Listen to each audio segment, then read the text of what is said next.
sens les amis agents immobiliers que nous allons parler énergétique, DPE, etc. Performance énergétique, puisqu'on reçoit Yannick Henouche. Salut Yannick. Bonjour. Donc tu es toujours grand patron du réseau Exim de diagnostiqueurs et en même temps président du syndicat des diagnostiqueurs FNIM, c'est comme ça qu'on dit. La chambre des diagnostiqueurs de la FNIM. La chambre des diagnostiqueurs de la FNIM, c'est rare, il n'y a que dans ce syndicat où on retrouve les diagnostiqueurs, en tout cas sous ce nom-là. Alors, il y a une actualité, hein, on en parle, le ministre en a peut-être parlé ce matin, j'en sais rien. En tout cas, tous les agents immobiliers, tous les propriétaires en parlent de cette rénovation énergétique. On en est où? Alors, c'est le cœur du réacteur de la vie publique actuellement. Tout le monde parle du DPE, tout le monde parle de cette formidable transformation des logements. Depuis la Seconde Guerre mondiale, les logements n'ont pas évolué. Là, on est parti dans une loi très ambitieuse, qui fait à la fois peur et qui est très très excitante parce qu'on va transformer nos lieux de vie. Aujourd'hui, le métier de diagnostiqueur devient au cœur de toutes les politiques publiques en termes de rénovation énergétique, mais aussi au cœur des problématiques des gens. Parce qu'aujourd'hui, on rappelle que pour louer ou pour vendre, il y a un certain nombre de diagnostics obligatoires. Alors, ça, on l'avait déjà avant, depuis 20 ans, on existe depuis après une vingtaine d'années, nous les diagnostiqueurs, mais il faut en effet un diagnostic à la vente et à la location.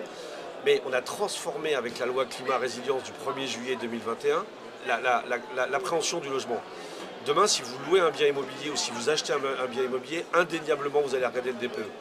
Et vous n'allez pas simplement le regarder, vous avez essayé de le comprendre. Parce que comprendre le DPE, c'est savoir quels travaux il faut faire, mais aussi quelle capacité vous allez avoir de pouvoir louer votre bien immobilier. Et donc c'est très important de prendre ce sujet en considération. Oui, parce qu'il faut, alors DPE, diagnostic de performance énergétique, il faut rappeler que à partir de 2025, notamment, c'est la première phase, un bien ne pourra plus être loué s'il est en dessous d'une certaine note. S'il est dans une lettre G, pour qu'il soit de nouveau mis sur le marché, il faut que le propriétaire ait fait des travaux de rénovation énergétique. Ça va concerner beaucoup de logements? Ça va à peu près, pour le début d'année 2025, 200 000 logements. Donc c'est pas beaucoup en réalité. Puisque 2025, c'est quand même dans un an. Hein. Oui, mais c'est à un moment donné, il faut aussi, on a décidé de faire mettre la ceinture de sécurité dans les voitures, de ne plus boire d'alcool au volant, etc. Il faut que nos biens consomment moins. En fait, c'est un formidable chantier qui s'ouvre à nous. C'est 30 ans de travaux pour le monde du bâtiment. C'est aussi des économies formidables pour les locataires, les futurs propriétaires, les usagers qui vont dépenser moins d'argent. Mais c'est aussi une façon de participer à la lutte contre le réchauffement climatique. Et je rappelle qu'en 2050, les engagements européens disent plus de carbone, donc plus de pétrole, plus de fioul, plus de gaz dans nos logements. C'est un formidable enjeu de transformation. Alors il y a beaucoup de travail. Hein. Alors, pour les diagnostiqueurs, mais aussi pour les agents immobiliers, parce que notamment le diagnostic, j'en parlais hier, je crois, avec un patron de réseau, c'est que un mauvais diagnostic, un bon diagnostic enchaîne directement, ça agit sur le prix, oui. Ça agit sur l'estimation. Oui. Donc, oui. On se doit d'être encore meilleur. C'est-à-dire notre filière doit se renforcer. Et là, je vais prendre ma casquette de président de la Chambre des diagnostiqueurs. On travaille avec les pouvoirs publics. J'ai interpellé le ministre plusieurs fois. J'y étais la semaine dernière, j'y retourne la semaine prochaine. J'ai vu Lionel Coste, le président du CNH, tout à l'heure. Les enjeux, c'est de muscler la filière des diagnostiqueurs. Nous, on revendique un véritable BTS, un véritable diplôme pour qu'on soit au cœur des enjeux. Et en effet, un mauvais diagnostic peut entraîner des mauvais travaux, un problème de valorisation. Ou d'ailleurs, un mauvais diagnostic peut entraîner une vente qui casse si on découvre des choses qui n'allaient pas. Oui.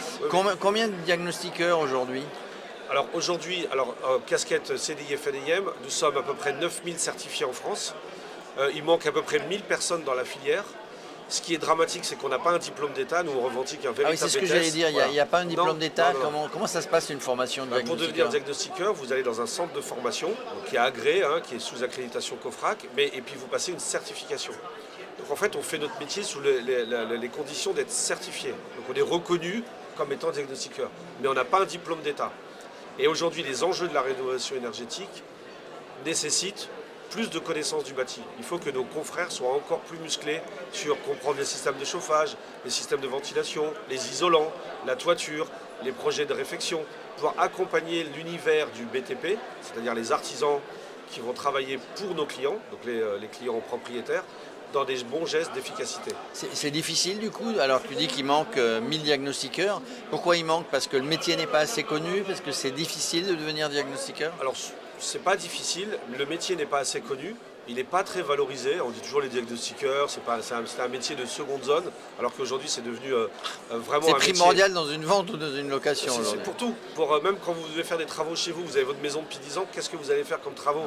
Vous faites venir un chauffagiste, il va vous dire qu'il faut changer la chaudière. Vous faites venir un menuisier, il va vous dire qu'il faut changer les fenêtres. Or, on a besoin d'un bon diagnostic. Vous n'allez pas plâtrer une jambe parce que vous avez mal à la cheville, vous allez d'abord faire une radio. Et ben nous, on est comme le radiologue. On vient donner un scan du fonctionnement d'un bien immobilier. Alors si on a envie de devenir diagnostiqueur, qu'est-ce qu'on fait? On s'adresse, il y a le syndicat évidemment, On contacte vous orientez ensuite. On contacte la CDI FNIM et nous avons 34 organismes de formation dans notre filière qui permettent d'accueillir partout dans le territoire des jeunes hommes et des jeunes femmes, ou moins jeunes, pour devenir diagnostiqueur immobilier. Tu me regardes, ça veut dire que je pourrais devenir diagnostiqueur. Je peux venir. Du coup, mais tu parlais, il faut avoir des connaissances du bâti, des matériaux. Il y a des gens qui viennent de ces filières-là en disant j'ai un petit peu moins de travail et je vais m'orienter. Aujourd'hui, on ressent qu'il y a beaucoup soit d'artisans, soit d'agents immobiliers, soit des acteurs, on va dire, du logement. Le gars, il a pu être gardien d'immeuble, travailler chez un bailleur, etc., qui veulent devenir diagnostiqueurs parce que, outre le fait qu'on est tous les jours dans des biens immobiliers différents, donc c'est un métier qui n'est pas du tout routinier, en plus, on a une vraie utilité sociale. Et c'est en ça que notre métier passionne aujourd'hui.